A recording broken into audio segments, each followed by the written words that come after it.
Amém, irmãos? Espero que os irmãos estejam bem, em paz, tranquilos. Como de costume, vamos estar salmodiando hoje no Salmo 97. É um salmo que fala da majestade do reino de Deus. Salmo 97 diz assim: O Senhor reina. Regozije-se a terra, alegrem-se as muitas ilhas. Nuvens e escuridão estão ao redor dele. Justiça e juízo são a base do seu trono. Um fogo vai adiante dele e abrasa os seus inimigos em redor. Os seus relâmpagos iluminam o mundo. A terra viu e tremeu. Os montes derretem como cera na presença do Senhor de toda a terra. Os céus anunciam a sua justiça e todos os povos veem a sua glória. Confundidos sejam todos os que servem imagens de escultura, que se gloriam de ídolos. Prostrai-vos diante dele, todos os deuses. Sião ouviu e se alegrou, e as filhas de Judá se alegraram por causa da tua justiça, ó Senhor. Pois tu, Senhor, és o mais alto sobre toda a terra. Tu és muito mais exaltado do que todos os deuses. Vós, que amais o Senhor, odiai o mal. Ele guarda as almas dos seus santos, ele os livra das mãos dos ímpios. A luz semeia-se para o justo, e a alegria para os retos de coração. Alegrai-vos, ó justos, no Senhor, e dai louvores à memória da sua santidade. Até aqui. Vamos orar. Senhor, tu és o Todo-Poderoso, tu és o Deus que reina e governa todas as coisas. Todas as coisas estão debaixo do teu controle, a nossa vida está guardada em ti, todos os nossos caminhos já foram determinados por ti. Então, Senhor, nós queremos declarar que queremos andar cada vez mais na tua dependência. Queremos ser totalmente guiados por ti, porque a nossa confiança não está em homens, a nossa confiança não está nos ídolos, a nossa confiança não está na nossa força própria, mas está no Senhor, o Eterno, o Deus Todo-Poderoso, Criador dos céus e da terra. Senhor, que o Senhor seja glorificado em nosso meio, que o Senhor seja engrandecido através de nós. No nome de Jesus, amém. Amém, irmãos? Vamos ao nosso texto base, Evangelho de Mateus, capítulo 24. Devagarinho estamos avançando nesse capítulo tão importante. Hoje nós entramos numa outra etapa. Mateus 24. A nossa liturgia no versículo 32. Diz assim: Aprendei, pois, esta parábola da figueira.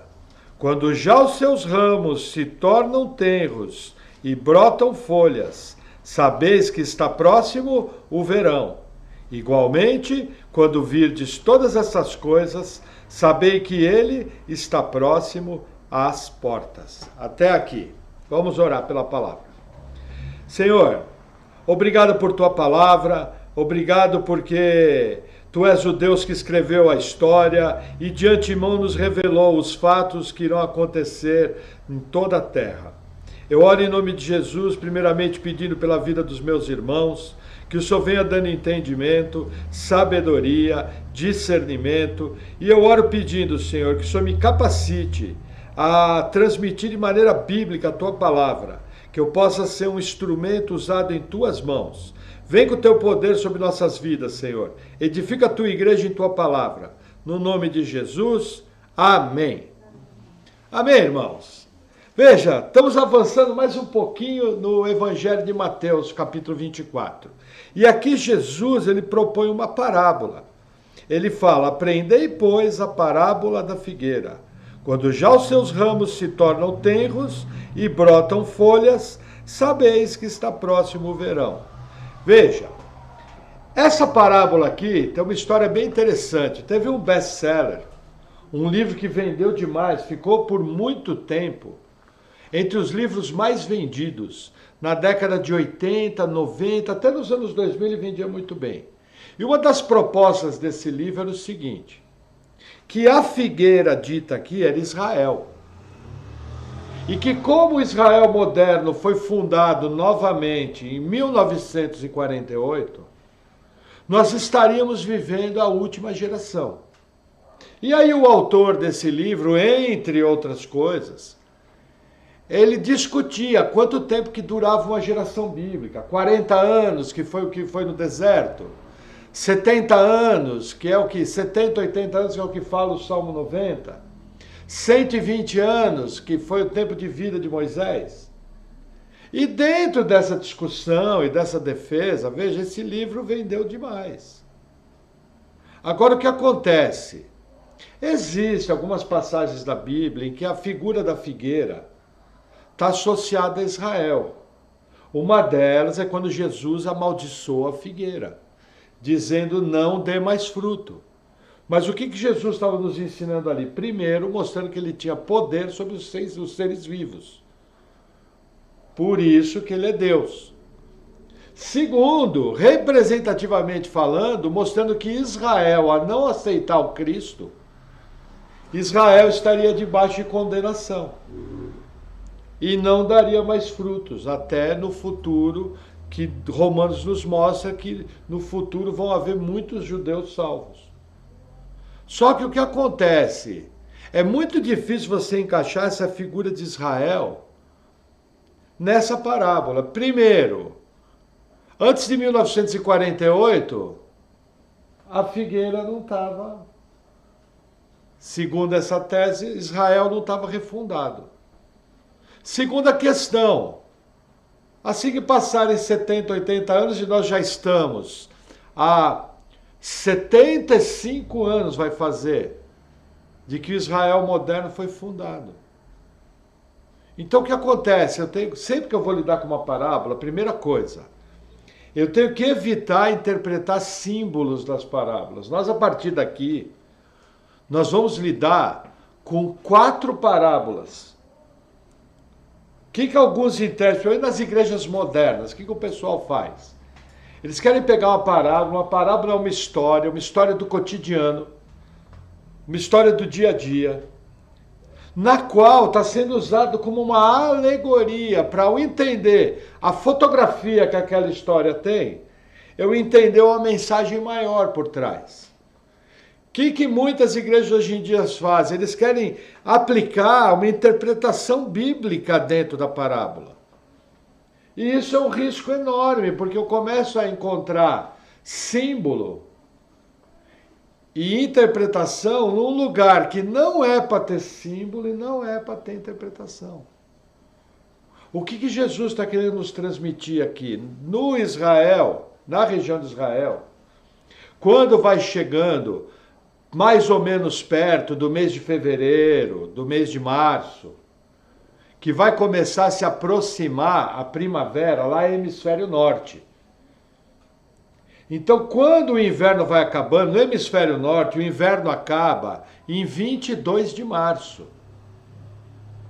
Quando vai chegando próximo, início de março, a figueira começa a florescer.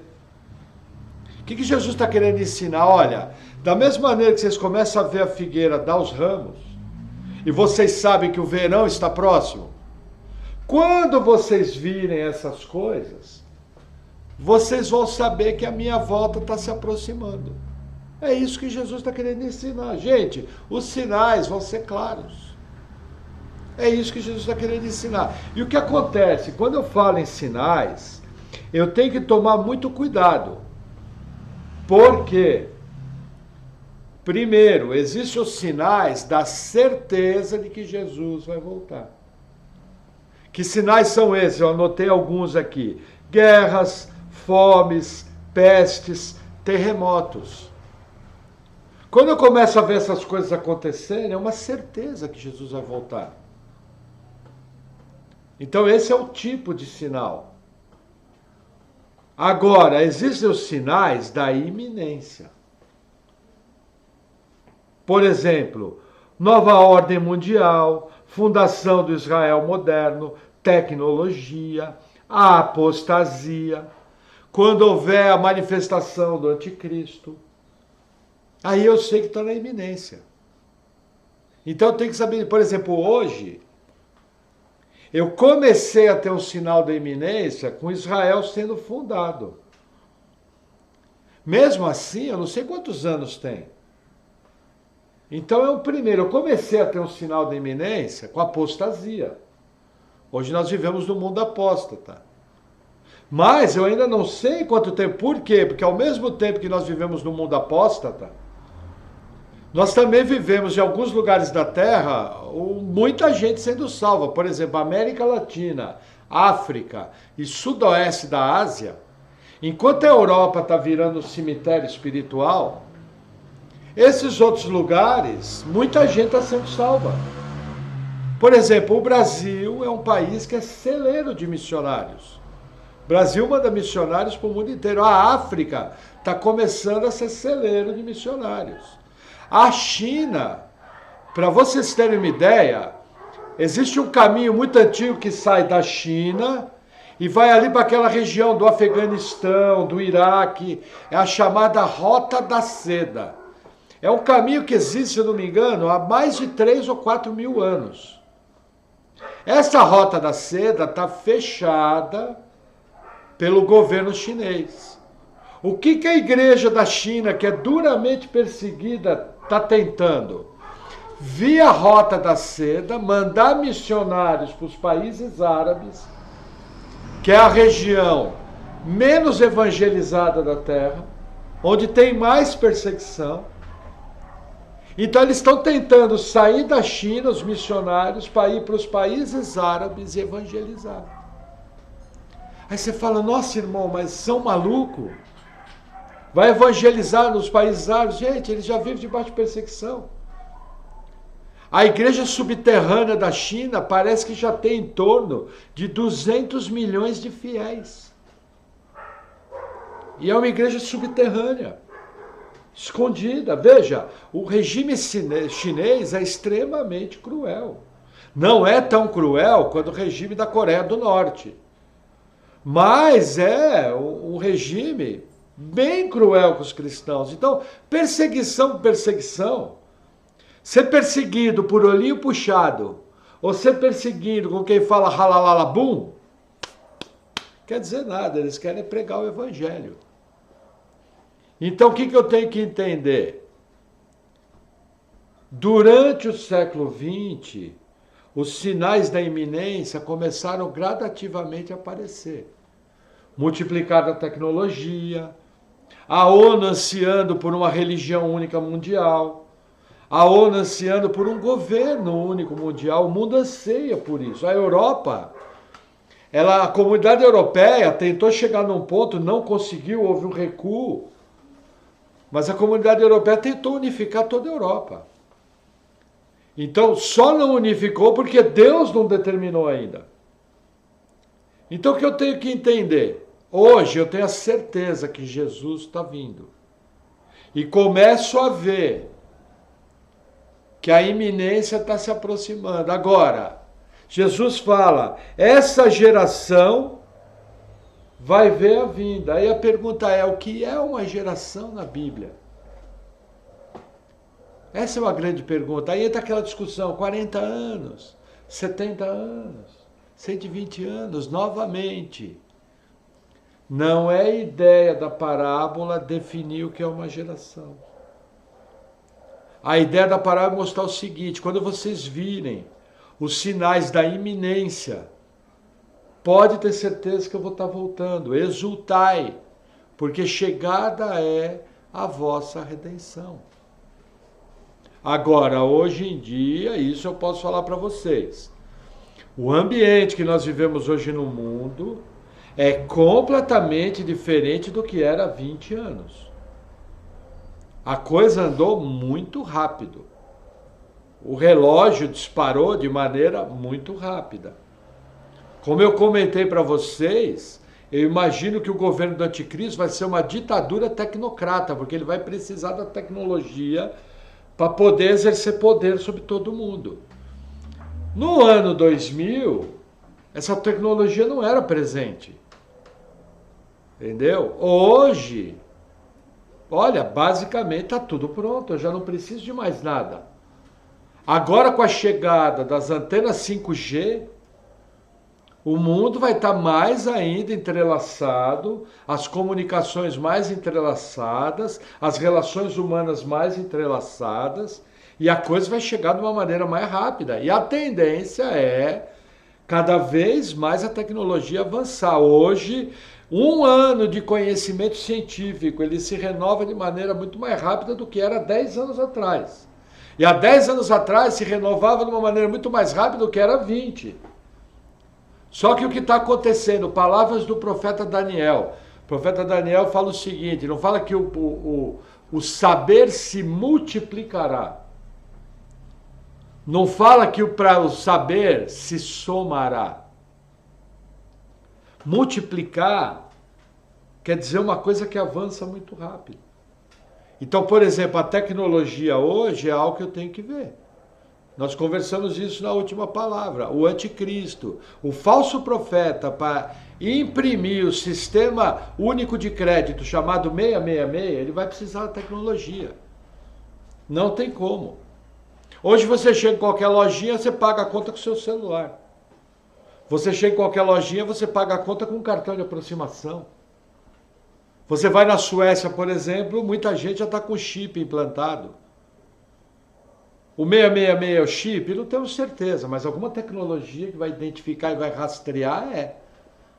Entendeu? Que talvez vai chegar um momento o chip vai ser ultrapassado. Talvez vai ser uma outra coisa. Por exemplo, em agosto de 2020, aconteceu uma coisa interessante. O Bill Gates, ele tirou uma patente que é chamada de D060606. Olha que interessante. De agosto de 2020. Que é uma tatuagem quântica.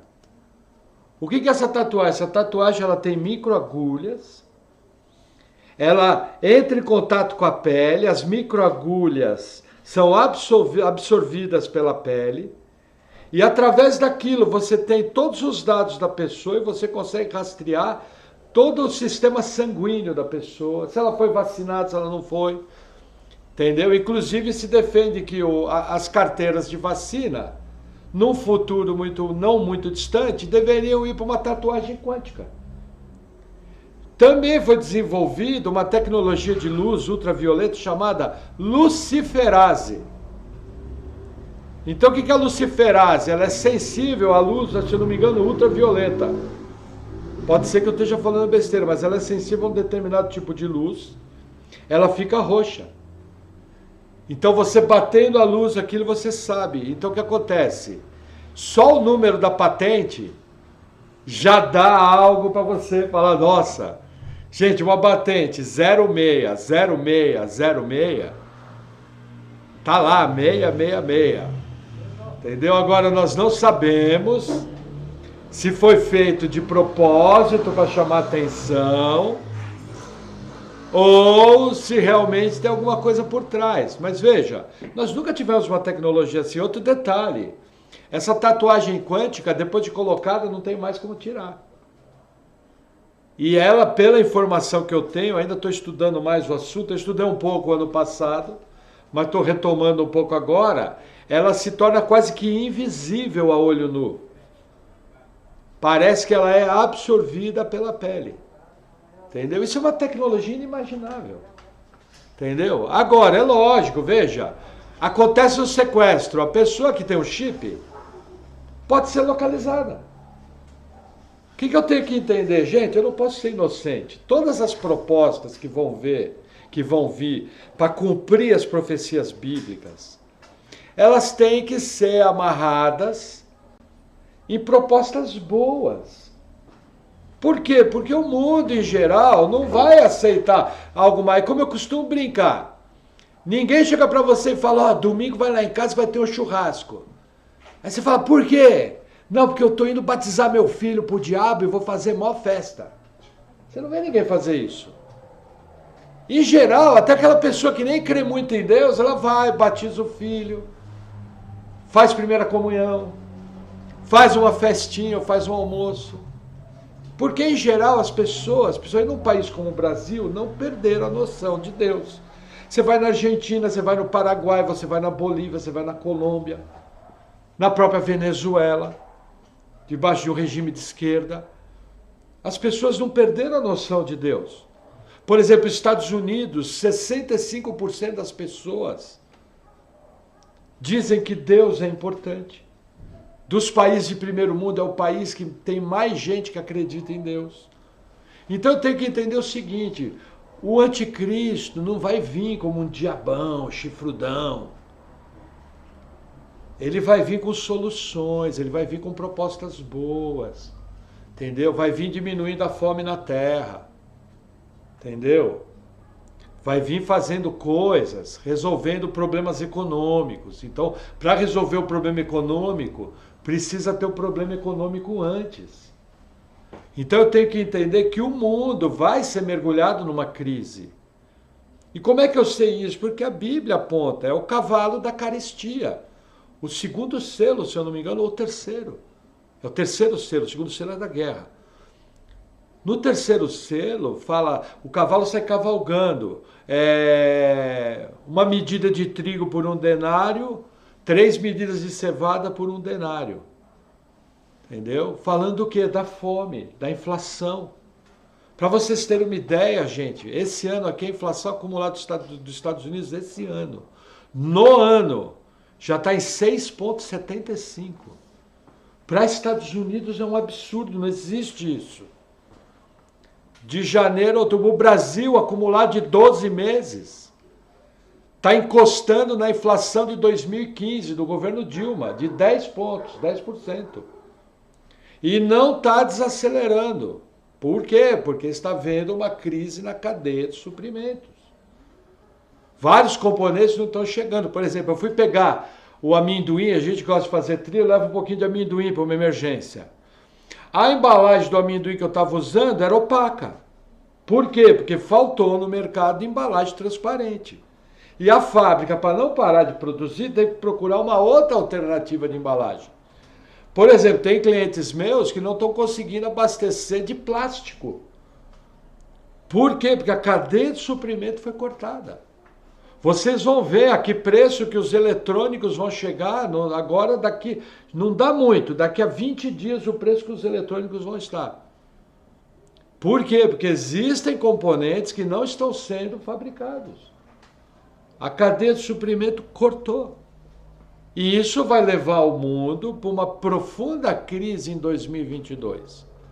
Entendeu? Por exemplo, os fertilizantes deixaram de ser fabricados na China. Todo o agronegócio brasileiro depende de fertilizante chinês. O que vai fazer com que encareça. Só para vocês terem uma ideia, semana passada o governo chinês falou para a população, olha, se abasteçam de alimentos.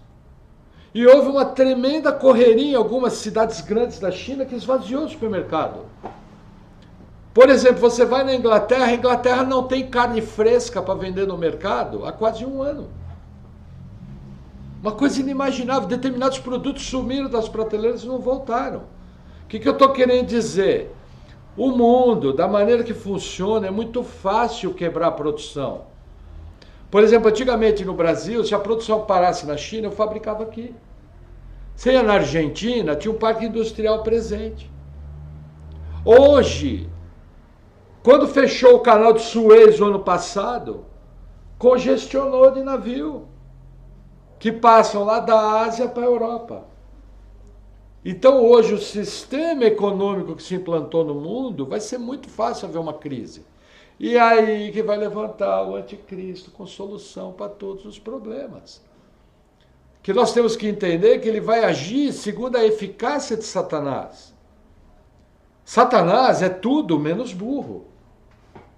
Satanás é extremamente inteligente, tanto é que nós só damos conta da guerra com Satanás, porque Satanás não guerreia contra Deus, Satanás guerreia contra a igreja, porque ele é criatura. Mas nós só damos conta nessa guerra por causa do poder do Espírito Santo. Senão nós não, e do nome de Jesus, da autoridade de Jesus, senão nós não daríamos conta. Então o que eu quero mostrar para vocês? Na medida que vocês verem as coisas acontecendo, qual que é a ideia da Bíblia? É você estar se preparando. Se preparando como? Já falei. Lógico, você pode tomar atitudes práticas, fazer uma reserva de comida, deve fazer, né? Uma reserva de comida, uma reserva de dinheiro para uma emergência. Tomar cuidado de não sair gastando, isso é óbvio, todo crente tem que ser equilibrado. Mas a principal preparação, qual que é? É espiritual. Edificando a sua vida espiritual, edificando a sua família, edificando sua esposa, edificando seus filhos, estando bem, não tendo medo, não ficando apavorado. O mundo vai entrar. Não, gente, calma. Nós estamos guardados pelo Senhor. É Ele que nos guia. Nele que nós temos a fonte de todas as coisas. Agora, você não pode ser o crente bobão, né? Você tem que ser alguém que, pelo menos, tenha discernimento. Por exemplo, aquilo lá que eu comentei já com vocês, às vezes você tem que ter uma casa de um parente no interior para ir. Talvez você vai ter que se deslocar. Porque a gente sabe que nas regiões mais simples a coisa é mais tranquila, um vizinho tem umas galinhas caipira que dá um ovo, outro tem uma horta, outro tem um pomar, entendeu? Por exemplo, a família do Erasmo lá no Mato Grosso, tem um monte de coisa disponível. Se você catar um cesto e precisar de comida, você volta em 2 horas com o cesto, não volta? Porque tem o acesso. Então essas coisas são normais, mas a principal preparação tem que ser a preparação espiritual. Você tem que estar bem, vigilante. Tem que estar atento. Nós imaginamos que a igreja vai conhecer o anticristo. Mas, de repente, o irmão Granconato está certo. De repente, a gente é retirado daqui. Eu não vejo problema nenhum. Entendeu? Mas assim, não estou preocupado. Por isso, por exemplo, veja, eu estudo muita coisa na internet, leio muita coisa, mas vocês podem ver nas pregações, eu tenho procurado só situar vocês de uma maneira geral, mas tenho procurado apontar para a solução.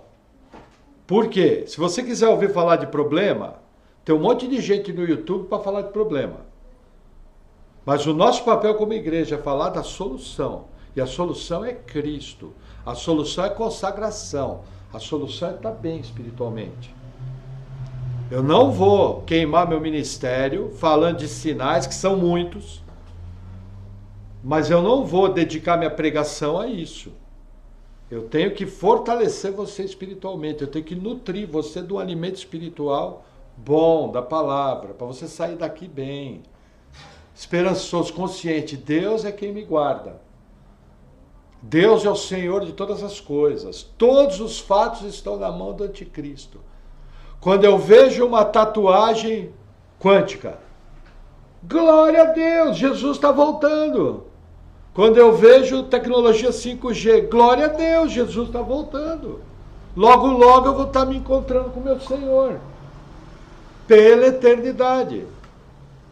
Entenderam como é que funciona? Vamos avançar mais um pouquinho. Eu acabei não explicando. Espera aí. Vamos ler o 34, que eu estou avançando um pouco na palavra. Versículo 34.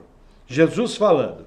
Em verdade vos digo que não passará essa geração sem que todas essas coisas aconteçam. O céu e a terra passarão, mas as minhas palavras não hão de passar. O que acontece? É como eu falei, uma geração na Bíblia, você não vai perder tempo falando quanto tempo dura. É bem simples. Viu aqueles sinais da iminência? Jesus está próximo de voltar. Jesus está próximo de vir. Entendeu? Acabou. Essa é a questão. Entenderam? Vamos avançar mais um pouquinho na leitura. Versículo 36. Peraí. Vamos agora de água.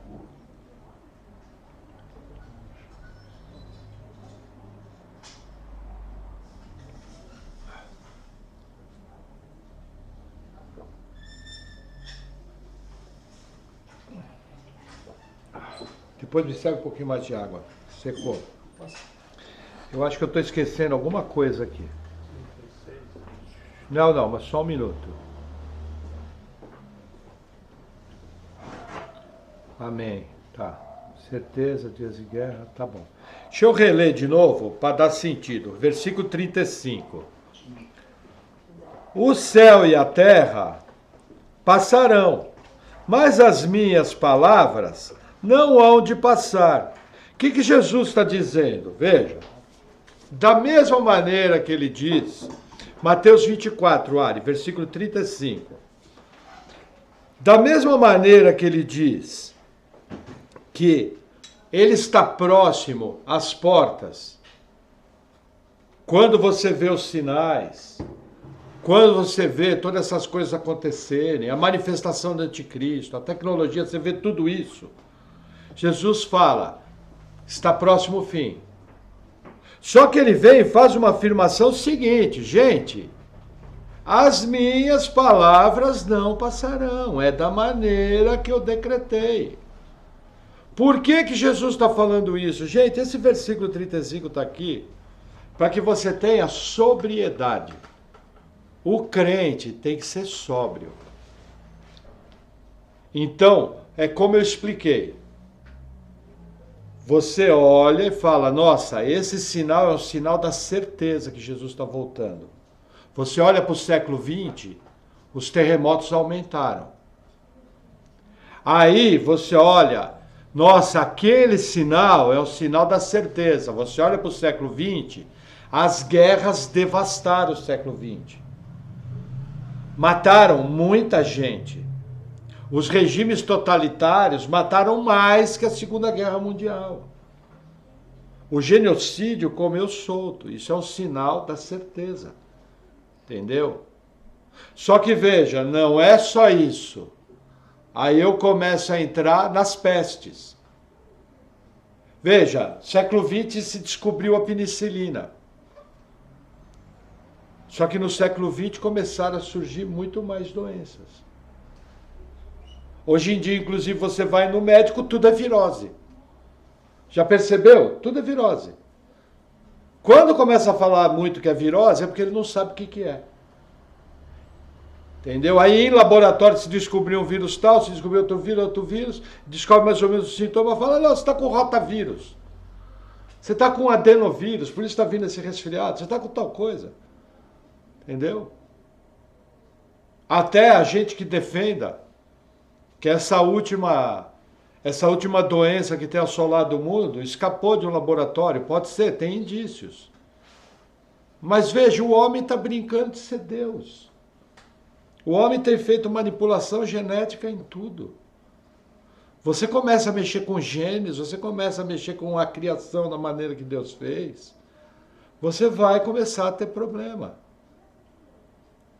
Por exemplo, você chega na questão do transgênico, não é uma linhagem de afinidade. Não é, por exemplo, eu quero mexer com uma raça bovina. Então eu vou cruzando e vou separando os animais mais fortes.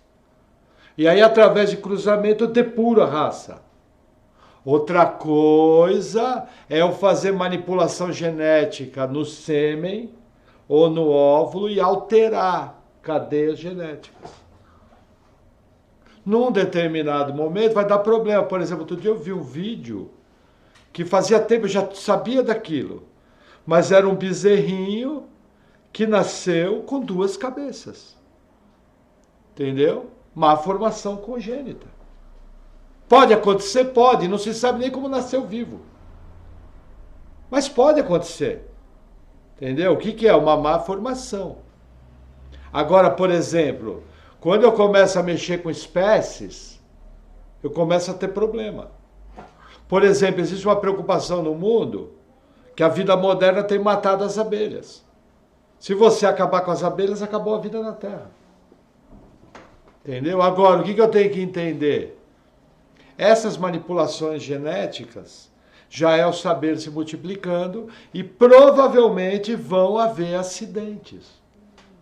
E dentro desses acidentes, as consequências nós não sabemos quais podem ser. Entendeu? Por exemplo, você não tem como aferir uma geração que come soja transgênica. Qual o mal que faz para a saúde? Você não sabe. Por quê? Porque ainda vai precisar ter uma amostragem. Antigamente a turma comia banha, comia carne de porco, a turma comia de um pomar que tinha que tirar os bichos, o agrotóxico era muito menor. Você não sabe o que representa uma pessoa comendo agrotóxico 50 anos. E por que essas coisas vão acontecer? Porque chega um momento que o sinal da certeza vai se transformar no sinal da iminência.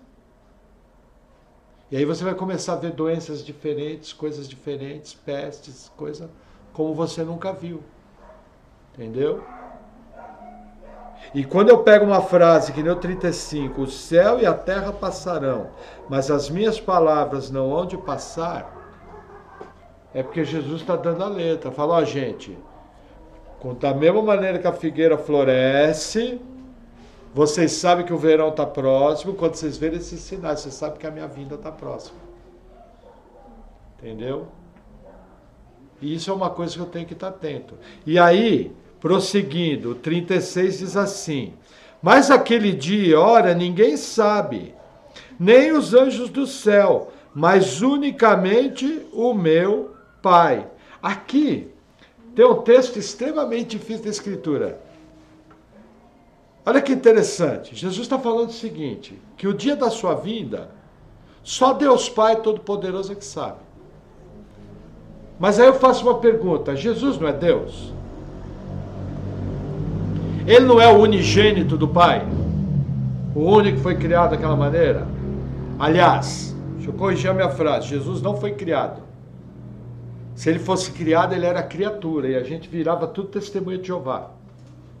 Jesus foi gerado em Deus.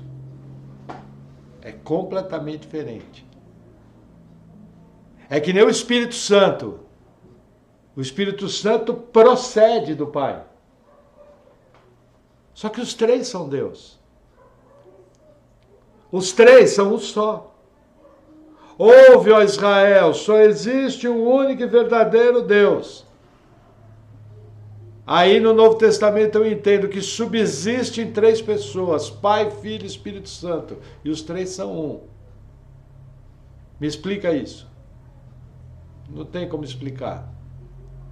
Aí eu pergunto, Jesus sabe de todas as coisas? Sim, ele é Deus. O Espírito Santo sabe de todas as coisas? Sim, ele é Deus. Só que isso aqui eles não sabem. Aí tem gente que fica com aqueles papos. Não, agora Jesus voltou para o céu, ele sabe. Aquele não sabia porque ele tinha abrido mão da forma de ser Deus. Mas a gente sabe pela Bíblia que Jesus é 100% Deus, 100% homem. E aí eu fui pesquisar esse assunto. E é um assunto complicado, cabeludo. Mas o pastor Marcos Rinconato consegue dar uma explicação perfeita. O que acontece? Existem relacionamentos intratrinitarianos, que são relacionamentos dentro da Trindade. E existem relacionamentos que são extratrinitarianos, que é o que a Trindade faz para fora. Como funciona essa matemática? A Bíblia não revela. Então o que a gente pode entender? A gente pode entender apenas o que o texto fala. Dentro dos relacionamentos trinitarianos, cada um dentro do seu papel, cada um dentro da sua função, coube ao Pai saber o dia e a hora. Quando Jesus estava aqui na terra e Jesus fez toda a sua obra no poder do Espírito Santo, tanto ele como o Espírito Santo não sabiam o dia da sua vinda. Se sabem hoje, não sei, não tem versículo. Pode ser que sim, pode ser que não, não sabemos. Agora, o que eu tenho que entender é que existem papéis, existem funções. Por exemplo, um exemplo bem simples. O Espírito Santo dá testemunho sempre de Jesus e da obra redentora, sempre. Jesus faz sempre a vontade do Pai. Aí vou dar outro exemplo. O que do Pai se pode conhecer, você olha para Jesus. O que o Espírito ensina procede do Pai. Percebe? Tudo cruzado, cada um tem seu papel. Por exemplo, o Filho subiu aos céus Alguns dias depois, o Espírito Santo vem morar no crente. Agora nós estamos no ministério do Espírito Santo. São papéis.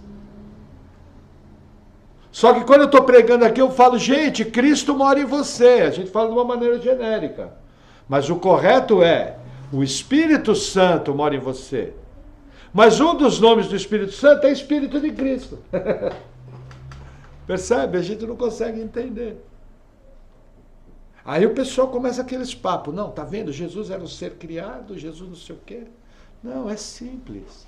Dentro das relações da Trindade, como é o Pai saber o dia da volta de Jesus? Ponto final. Não fale mais nada. Senão você vai falar muita besteira. Entendeu? Um dia, quando nós estivermos nesse nível, talvez Deus dê a graça de trazer um estudo mais profundo, porque é coisa complicada. Entendeu? Veja, eu ouvindo o Granconato explicar, eu já fiquei de segunda. Não vou querer eu, na minha pequenez, sem o mesmo preparo do Granconato, querer explicar isso profundamente. Entendeu? Então eu prefiro o quê? Ficar naquilo que eu posso explicar e que vocês podem entender. Dentro da Trindade existem no relacionamento funções e papéis. Cada um de maneira organizada sabe o que faz. Já está tudo determinado, está tudo organizado, é assim que funciona. Ponto final. Amém? Amém. Vamos mais um golinho aqui. Vamos lá. Versículo 37. Diz assim: E como foi nos dias de Noé, assim será também a vinda do Filho do Homem. Porquanto, assim como nos dias anteriores ao dilúvio, comiam, bebiam, casavam e davam-se em casamento, até o dia em que Noé entrou na arca, e não o perceberam, até que veio o dilúvio e os levou a todos. Assim será também a vinda do Filho do Homem. Então, estando dois no campo, será levado um e deixado o outro. Estando duas moendo no moinho, será levada uma e deixada a outra. Vigiai, pois, porque não sabeis a que hora há de vir o vosso Senhor. Mas considerai isso: se o pai de família soubesse a que vigília da noite havia de vir o ladrão, vigiaria e não deixaria minar a sua casa. Até aqui. Vontade de espirrar. Amém. Amém. Veja, o que Jesus está nos ensinando? Que na época do dilúvio, que é o maior exemplo de juízo que nós temos na Bíblia, para vocês terem uma ideia, aproximadamente deve ter morrido 4 bilhões de pessoas no dilúvio. Não foi pouca gente. Foi uma catástrofe enorme.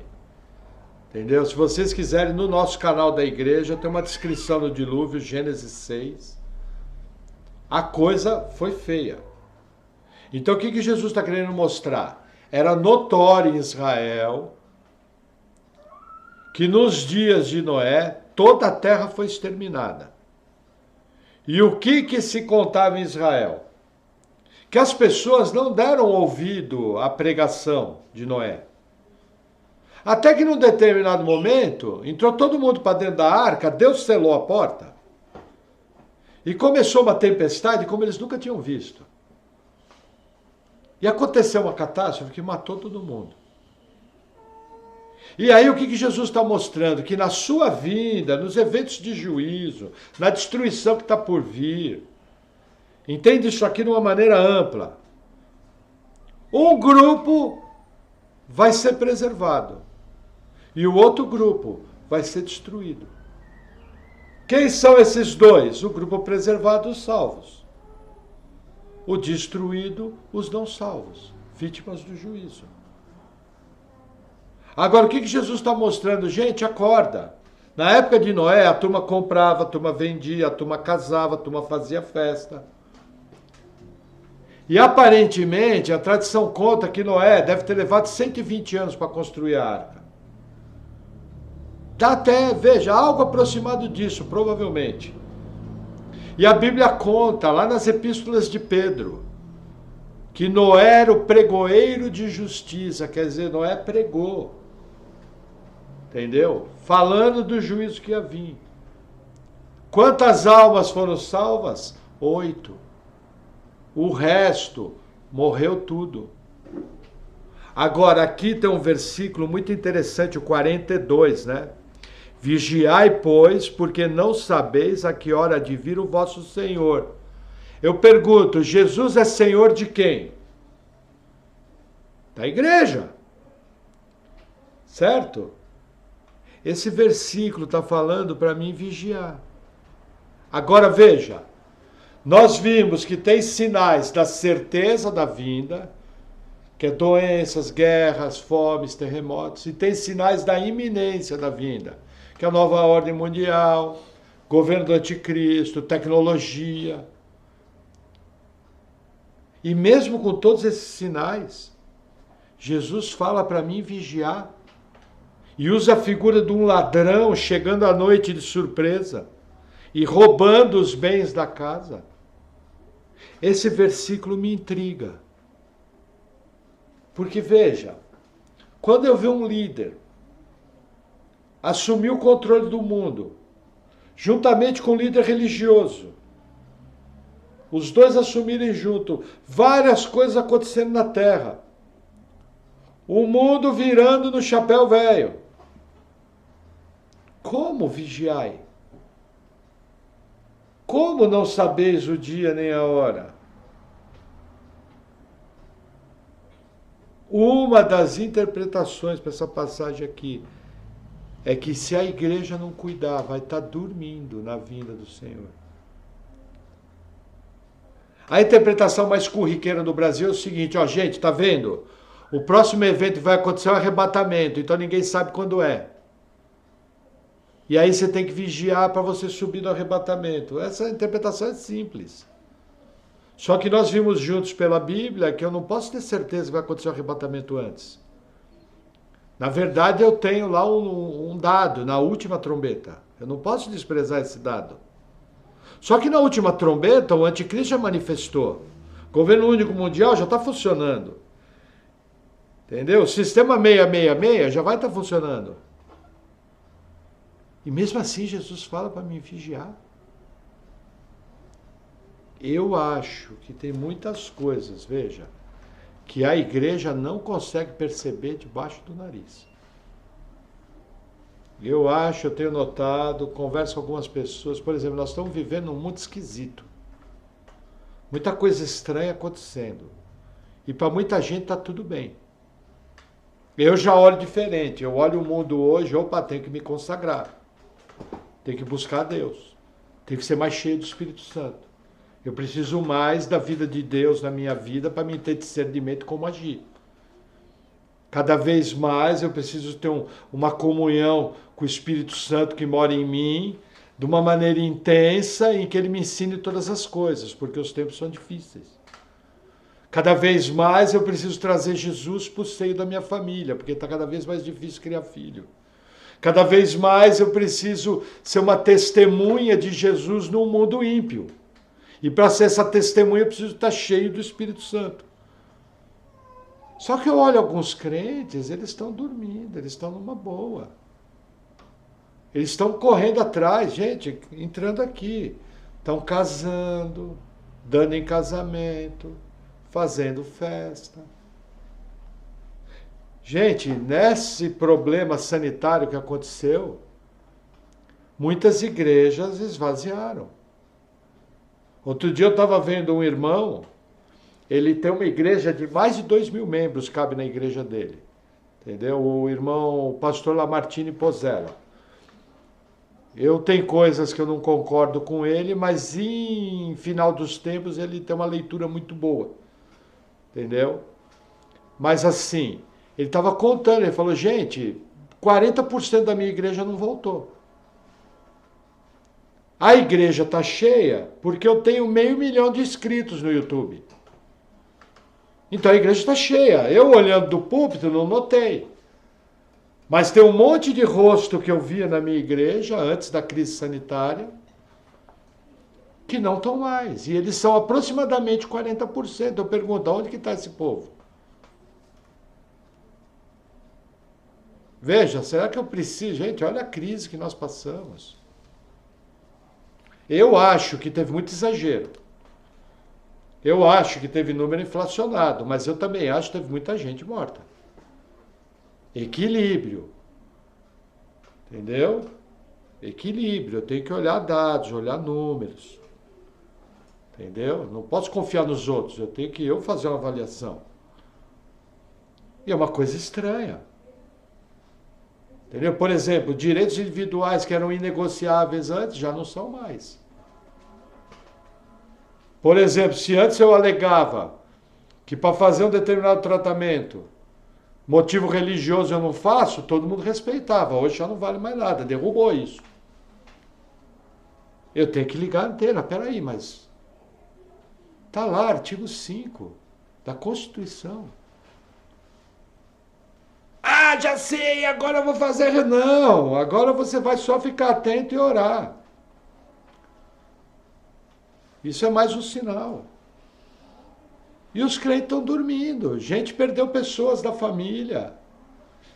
Alguns ficaram internados em estado gravíssimo. E às vezes o cara voltou, nem para a igreja voltou.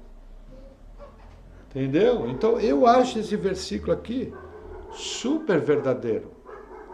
Entendeu? Da mesma forma que era nos dias de Noé. Para a turma em geral estava tudo bem, só que veja, gente, nós estamos vivendo num mundo ímpio.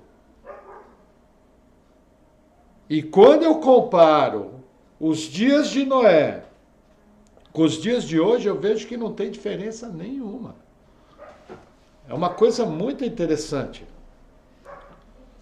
Nos dias de Noé a coisa estava muito feia. A diferença hoje o que é? A tecnologia. A tecnologia. Só que eu não posso esquecer que Noé construiu o maior barco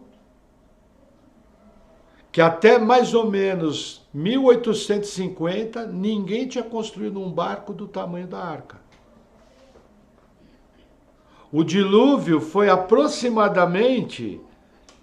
Eu tenho anotado aqui. Vamos abrindo, vamos aproveitar, vamos abrir Gênesis 4. Mas eu tenho aproximadamente aqui o dilúvio, se eu não me engano é 3.000... Deixa eu ver se está marcado aqui na minha Bíblia. Ô Jesus, me ajuda. Que engraçado, eu tinha marcado, acho que eu não passei ali para cá, ou não estou vendo.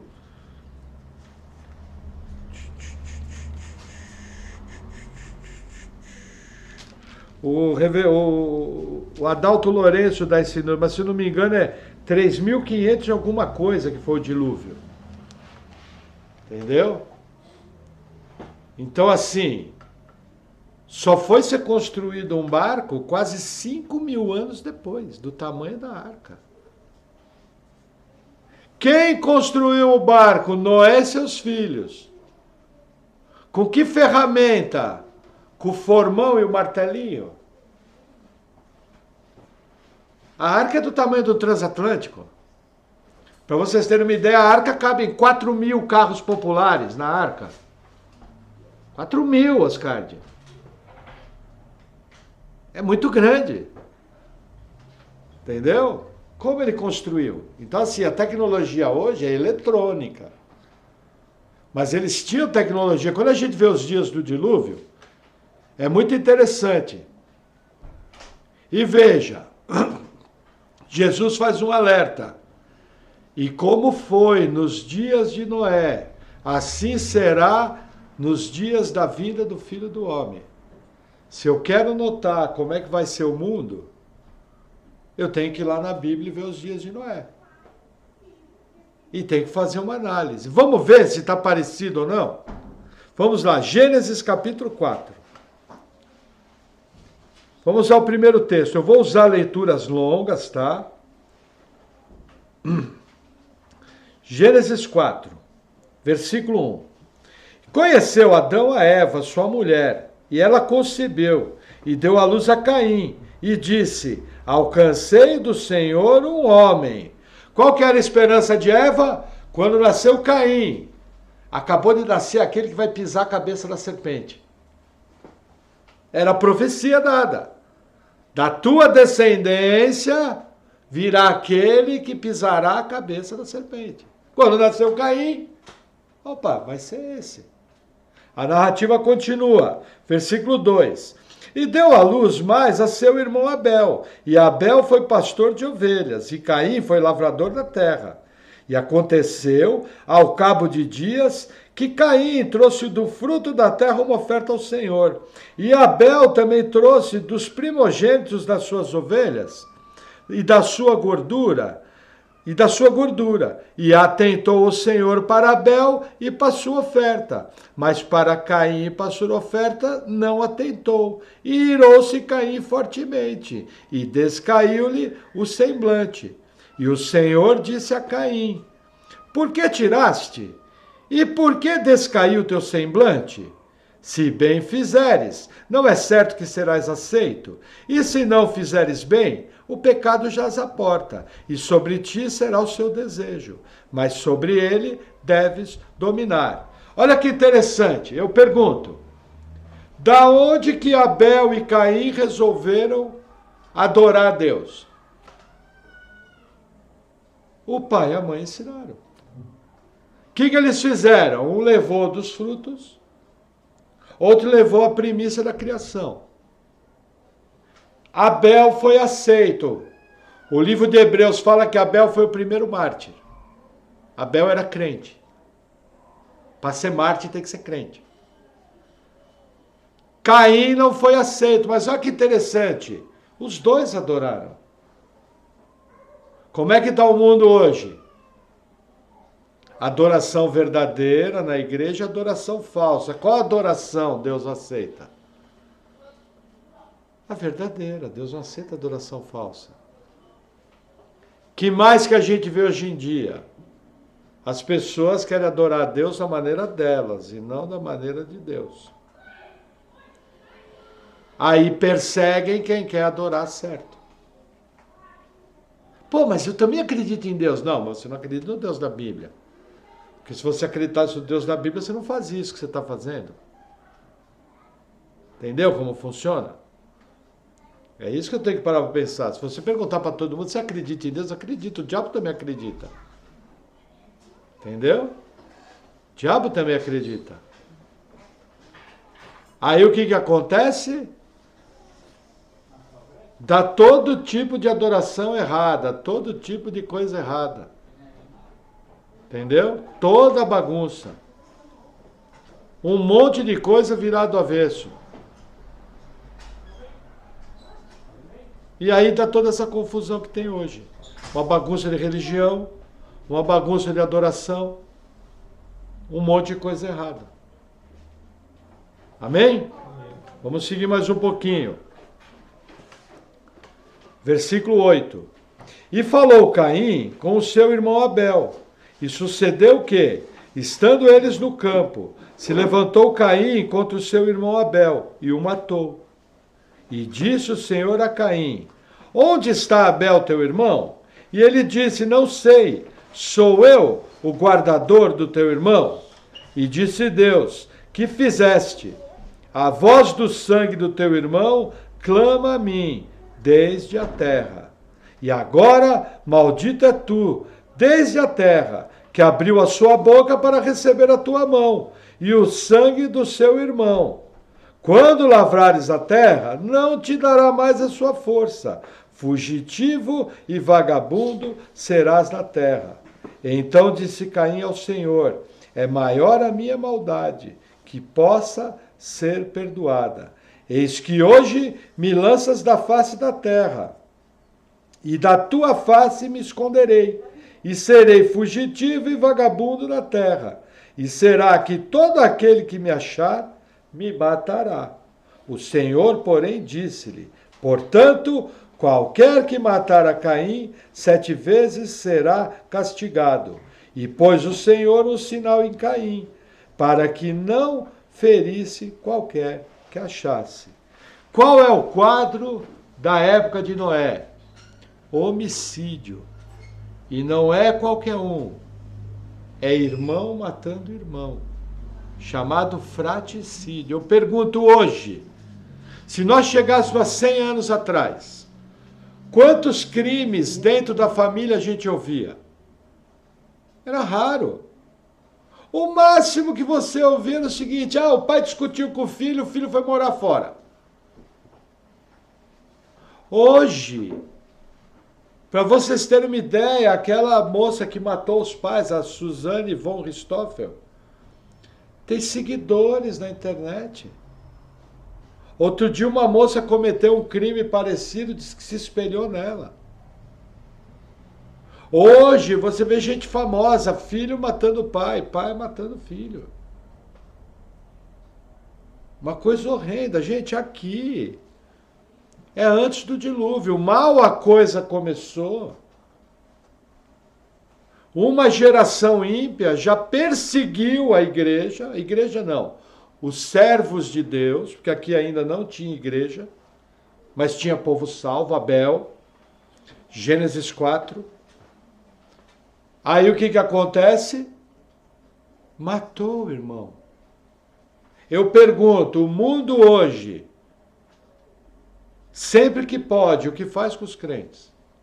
Sempre que pode, mata. Lembra que eu falei para vocês? Mais de 300 milhões de cristãos no mundo estão vivendo sob algum tipo de perseguição. Outro dia eu vi um rapaz, ele foi crucificado. Não dá nem para publicar. Ele foi crucificado num país árabe, porque ele não quis negar Jesus. E aí conseguiram bater uma foto e mandaram. Irmão nosso. Que mal que ele fez? Nenhum. Só que o que acontece? Há 30 anos atrás tinha perseguição? Tinha. Mas você não via crucificações, decapitações. Tinha ondas de perseguição.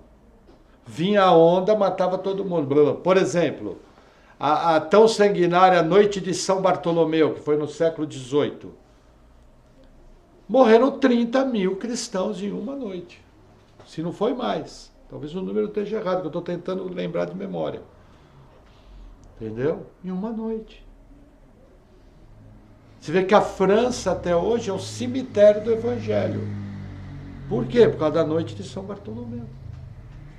Foram riscados. Por exemplo, o Brasil tem um martírio aqui. O que eles chamam de invasão no Rio de Janeiro.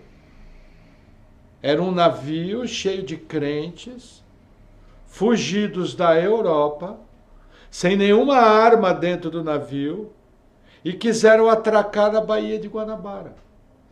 O governo falou não. E nós vamos afundar o navio. E afundaram com mulheres e crianças. E chamaram aquilo de invasão, se eu não me engano, foi invasão francesa. No Brasil. Crentes. Por exemplo, muita gente conta que boa parte de quem morreu na Inquisição eram crentes. Não eram pessoas, como se dizia, bruxas, não sei o quê. Muita gente que morreu era crente. Agora, isso tudo são ondas que vão vindo. Hoje em dia, a coisa está começando a ficar generalizada. Hoje em dia, não é fácil ser cristão no mundo. Aí você fala, mas pastor, aqui no Brasil é fácil. Vai ser crente lá no seu trabalho. Abre a boca para falar do evangelho toda hora lá no seu trabalho, Oscar. Erasmo, comece a evangelizar no trabalho. Vocês vão ver o tamanho da bucha que vocês vão encontrar. As pessoas vão chegar para você muito rapidamente e falar, fulano, deixa eu te falar uma coisa, acho mó barato você ter fé, acho bem legal, mas olha, você na sua e eu na minha. Porque assim, esse é um assunto que eu não me interesso, eu não quero saber. Entendeu? O mundo está desligado de Deus. A Europa está desligada de Deus. Outro dia eu estava vendo o pastor Thomas Tronco falando, outro dia em um ano na Europa, 70 igrejas fecharam, num país, acho. Só que veja, o ano tem 52, 54 semanas. Fecharam 70 igrejas. É mais de uma igreja por semana. Para vocês terem uma ideia, na Europa tem igreja que vai contratar pastor. Contrata pastor ímpio, aqueles pastor que não acredita no dilúvio, que não acredita na criação de Adão e Eva. Existe pastor assim. É a profissão do cara. E a igreja que não tem pastor para contratar, contrata o cara. E o cara é pastor sem acreditar naquilo que ele está pregando. Entendeu?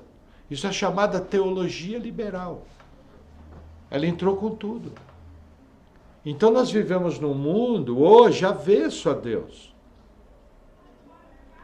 Por exemplo, o pessoal está começando a caracterizar determinados crimes contra cristãos que antes não existiam. Nós tivemos um colégio cristão que foi levado ao tribunal por dizer que Deus criou homem e mulher, explicando a Bíblia, mas é um colégio cristão. Entendeu? Por exemplo, outro dia numa papelaria eu dei maior furo. Cheguei e falei, porque eles pedem Bíblia na lista de materiais, a dona da papelaria tem papelaria mais de 30 anos. Falou, não, deixa eu corrigir o senhor, hoje em dia não pede mais não. Nem pode ter. Entendeu? Chega no colégio, eu lembro que uma vez, ó, não preciso ir muito longe. Uma vez, acho que era a Luísa, ou Rodrigo, tinha que entregar um trabalho sobre o dia 12 de outubro, o dia da falsa senhora Aparecida. Aí eu dei a seguinte sugestão, eu falei, fala com a professora que você vai fazer um trabalho apologético sobre isso. Foi você ou foi a Luísa? Não sei. A professora não deixou. A gente ia desmontar. Entendeu? Não deixou. Agora, leva para a escola um tabuleiro de Ouija. Que é aquele tabuleiro que tem as letras e que você invoca um espírito. E o espírito responde. Sabe a brincadeira do copo? É o tabuleiro de Ouija. Aquilo é feitiçaria. Se você entrar na escola com aquilo, ninguém vai falar nada. Agora, para no meio do recreio e começa a pregar o evangelho. O Estado é laico. Agora, para feitiçaria, não. O Estado é laico, mas eu não sou.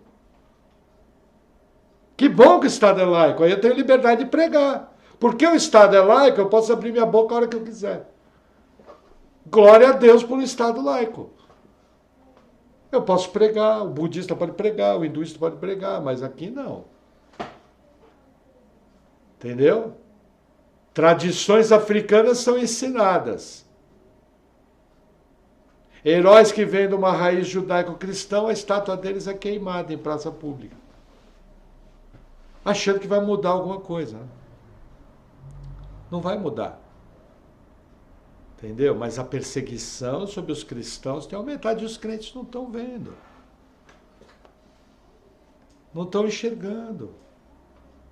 Entendeu? É um tipo de coisa muito bem elaborada, ela vem entrando através de filosofias muito bem acabadas, através de desdobramentos de leis, coisa que às vezes você nem imagina. Peraí, mas como é que é isso? Aquilo ali vai bater lá na frente. Entendeu? Chega para as crianças hoje e pergunta quem é Jesus, vai ter muita criança que não vai saber responder. Nós perdemos até aquela tradição católico-romana. Para vocês terem uma ideia, gente, eu não comemorava Natal, hoje comemoro. Entendeu? Virei o Zé Natal. Porque os caras daqui a pouco vão querer arrancar o Natal. E vão querer arrancar a Páscoa. Por causa de uma ideologia progressista. Quando eu percebi isso, eu falei, não, parou, a partir de agora virei o Zé Natal. É uma camisa, agora é lógico, né? Sem Papai Noel, sem Coelhinho da Páscoa. É uma camisa na frente falando do nascimento de Jesus e nas costas falando da ressurreição. Apesar da gente saber que a Páscoa não é uma festa cristã, é uma festa judaica. Mas não tem problema, vamos falar da ressurreição de Cristo. Entendeu? Por quê? Por causa dos tempos, precisam ver isso. Amém? Amém. Vamos avançar mais um pouquinho. Versículo 16. E saiu Caim de diante da face do Senhor, e habitou na terra de Nod, do lado oriental do Éden. E conheceu Caim a sua mulher, e ela concebeu, e deu à luz a Enoque. E ele edificou uma cidade, e chamou o nome da cidade conforme o nome do seu filho. Gente, Caim saiu fugido de Deus. Terra de Nod, Nod é uma variação da palavra hebraica Nad, que quer dizer vagabundo. Vagabundo é errante, é andarilho. Entendeu? É um jogo de palavras que tem no hebraico aqui. Nem se sabe se existiu essa terra de Nod. O que se sabe é que Caim saiu diante da presença do Senhor.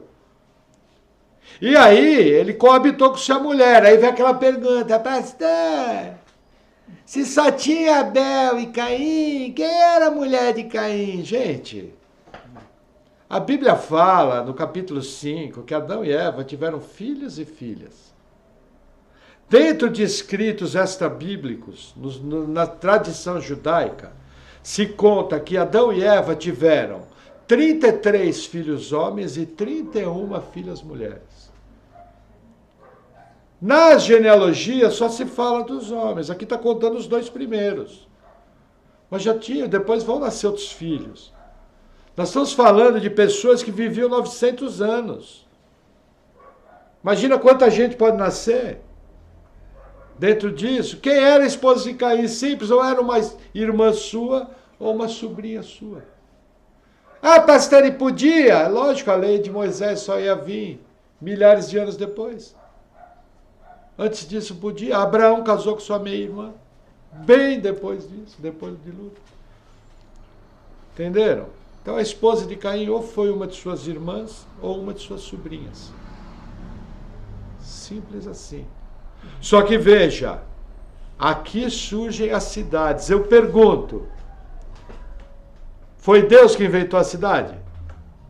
Não. Inclusive Abraão era nômade. Aí eu pergunto, qual que é o problema da cidade? O problema da cidade é o seguinte: se eu estou vivendo numa comunidadezinha, é pouco pecador junto.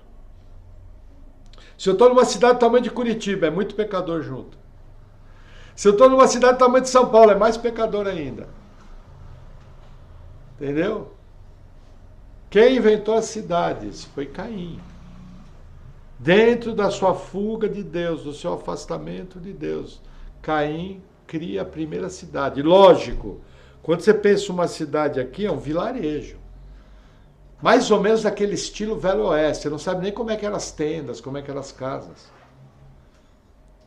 Mas deveria ser um lugar bem pequeno e bem poeirento. Afinal, terra de Nod tinha que ser poeirenta. Eu que estou falando, tá? A Bíblia não diz. Mas veja, aqui surge idolatria ao filho. Que ele bota o nome da cidade de Enoque. Entendeu? Tentando ocupar o vazio da comunhão com Deus. E os homens, a partir daqui, se reúnem. E a descendência ligada à serpente começa a se multiplicar. Olha que interessante, Deus podia não dar fertilidade a Caim. Você não foi assassino? Foi, também agora não vai ter filho. Mas existe uma coisa chamada graça comum. Deus falou lá no Éden, sede fecundos, enchei a terra. Deus manteve isso. Caim tem filhos. Só que ao ter a descendência, começa algo complicado. Hoje no mundo, quantos por cento da população do mundo mora em cidades? Aproximadamente 90% deve morar em cidade. Eu não sei esse número, deixa eu pesquisar. Os irmãos concordam que 80%, 90% da população do mundo mora em cidades? Muito pouca gente mora no campo. O que a gente vê na vida das cidades, principalmente as grandes? Muito pecado. Muita coisa errada. Aí você fala, pastor, mas na época de Caim não era assim. Será? Vamos dar uma olhadinha. Versículo 18. E a Enoque nasceu a Irade. E Irade gerou Meujael. E Meujael gerou Metusael. E Metusael gerou Alameque. Quer dizer, a descendência continuou comendo solta. A fertilidade de Deus continuou vindo.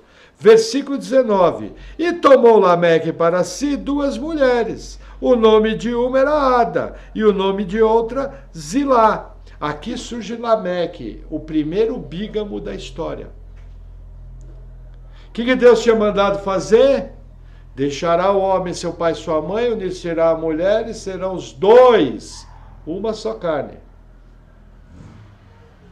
Dentro daquela vida das cidades habitadas por uma linhagem ligada à serpente, o que acontece? Primeiro bígamo da história. Aqui no caso Lameque serão os 3 uma só carne. É isso que Deus falou? Não. A desobediência começa a aparecer, o pecado começa a ferver. Mas não só isso, esse Lameque aqui é terrível. Versículo 21. E o nome do seu irmão era Jubal. Esse foi o pai de todos os que tocam harpa e órgão. Olha que interessante. Não, desculpa, versículo 20, vou reler. E Ada deu à luz a Jabal. Esse foi o pai dos que habitam em tendas e têm gado. Gente, olha que interessante. No Éden, o homem não era vegetariano? Sim. Só foi liberada a carne para o homem depois do dilúvio. Quando Noé sai da arca, Deus libera a carne. Por que esse camarada aqui está criando gado? Provavelmente aqui, muitos enxergam, mais uma desobediência. Começaram a mudar a dieta alimentar. E uma segunda coisa, provavelmente usaram esse gado para sacrificar a outros deuses. Existe um fundo de verdade nisso. Nós não temos como provar. É uma conjectura. A Bíblia só ensina que esse camarada criou gado e fez tenda. Só. Só que eu acho muito difícil você criar gado e não comer a carne. Entendeu? Eu concordo com esses teólogos que acham que ali já começou a se comer carne, inclusive começou a se usar os animais para fazer sacrifício a outros deuses. Entendeu? Da onde que eles tiraram a ideia de fazer sacrifício? Quem foi o primeiro mártir da história? Abel. O que ele levou de sacrifício? Levou as primícias do seu rebanho. O que ele fez com as primícias do seu rebanho? Sacrificou e fez um holocausto a Deus. Por imitação, provavelmente fizeram isso. Entendeu? Não é muito difícil ter acontecido isso. E aí o texto continua, 21. E o nome do seu irmão era Jubal. Esse foi o pai de todos os que tocam harpa e órgão. Gente, aqui eu costumo ilustrar assim. Os caras criaram a primeira balada, churrasco e música, e vaneirão comendo solto. O Oscar não sabe o que é vaneirão. Vaneirão é o tipo de um forró que a turma dança aqui no sul. Também não sabe o que é forró. Forró é uma música lá do Nordeste. Mas samba, você sabe o que é samba. Então, uma salsa, vai. Tem salsa na Venezuela? Então, uma salsa. Entendeu? Gente, dentro da cidade, o que a turma faz? É comer e festar. Festar e comer. Comer e festar. Comiam, bebiam, davam-se em casamento. Palavras de Jesus. Hoje em dia está igual ou não está igual aos dias de Noé? Mudou muita coisa? Não. Chega no meio de uma balada, vai evangelizar para ver se você consegue. Não consegue. Ninguém quer saber. Tem nem clima para aquilo. Não, vamos evangelizar, fazer o bloco carnavalesco. Ih, besteira. Eu, por exemplo, sou contrário a isso. Evangelizar no carnaval? Sim, dependendo do contexto, o horário e a maneira. Mas não entra nessa viagem, não, tem um monte de gente que você salva. Que pior coisa que tem, se pregar para sóbrio é difícil, imagina pregar para bêbado. É pior ainda, entendeu? Então eu, por exemplo, sou contra. Mas cada um dará conta de si a Deus. Entendeu? Mas o mundo está igualzinho. Só que hoje em dia tem um agravante, né? É a geração que mais busca o prazer. É a geração que mais vai atrás do prazer. É a nossa. E aí o texto continua. Versículo 22. E Zilá também deu à luz a Tubal-Caim, mestre de toda a obra de cobre e ferro. E a irmã de Tubal-Caim foi Noema. E disse Lameque às suas mulheres, a de Zilá: ouvi a minha voz, vós mulheres de Lameque, escutai as minhas palavras, porque eu matei um homem por me ferir, e um jovem por me pisar, porque 7 vezes Caim será castigado, mas Lameque 70 vezes 7. O que acontece? Tubal-Caim cria as primeiras armas. Essas primeiras armas vão encher o mundo de violência, que é uma das características do mundo pré-diluviano.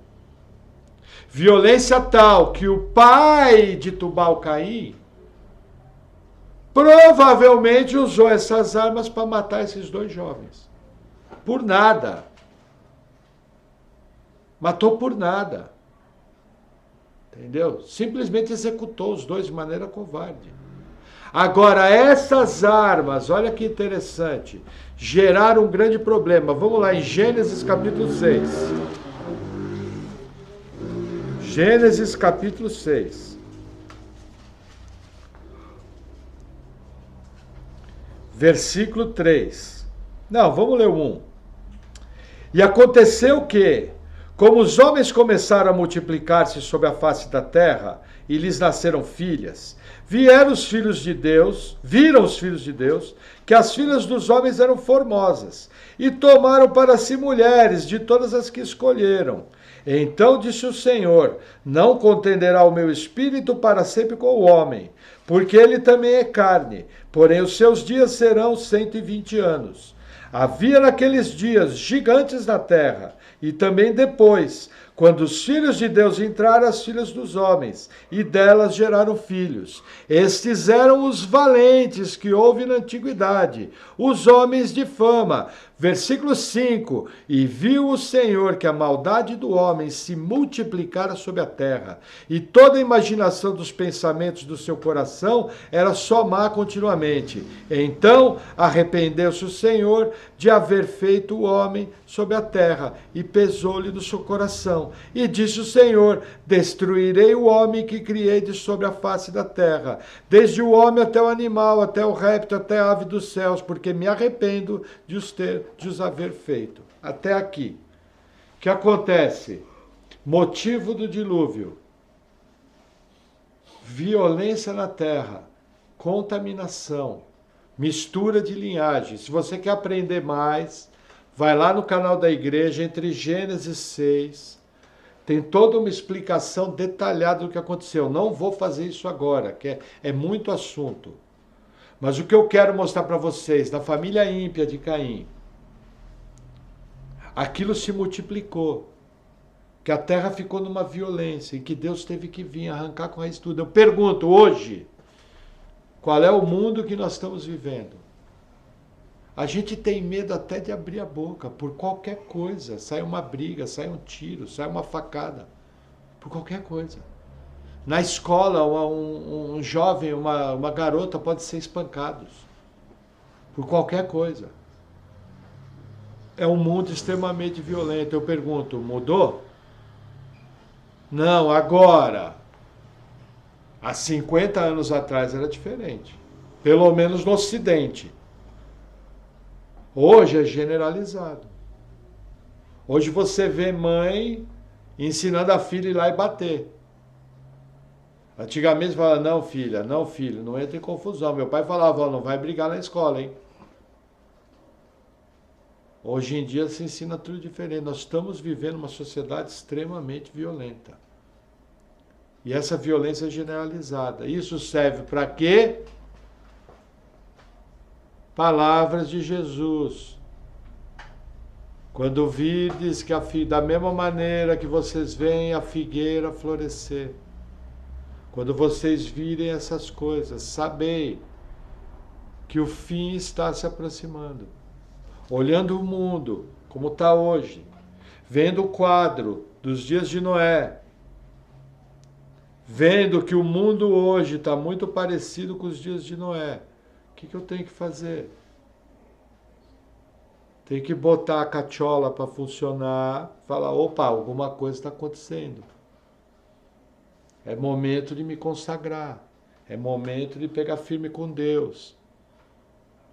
É momento de fazer conforme fala o irmão Paulo. No mais, irmãos, sede fortalecidos do Senhor e na força do seu poder. Entendeu? Tomai toda a armadura de Deus. Capacete da salvação, couraça da justiça, cinturão da verdade, todos aqueles atributos que cabem a um cristão. Se apegar firme com a salvação, se apegar firme com a verdade cristã. Viver uma vida que busca a justiça de Deus, os princípios do reino. Sermos realmente de verdade embaixadores de Cristo. E dessa maneira, apressar a vinda do Senhor. Porque você pode ter certeza, o mundo está caminhando, isso é uma certeza bíblica, dia após dia em direção aos eventos do Apocalipse. E corremos o risco de sermos a geração que vai ver essas coisas acontecerem. No meu entender e de vários pastores, não falta tanto tempo quanto se imagina. Não se engane. Muita coisa diferente está acontecendo. Cabe a nós vigiarmos e sermos cheios da presença do Senhor. Amém? Amém. Vamos orar? Senhor, obrigado por tua palavra. Eu oro em nome de Jesus te agradecendo e oro pedindo, Senhor, que o Senhor venha nos conduzindo diante de tantas coisas que estão acontecendo.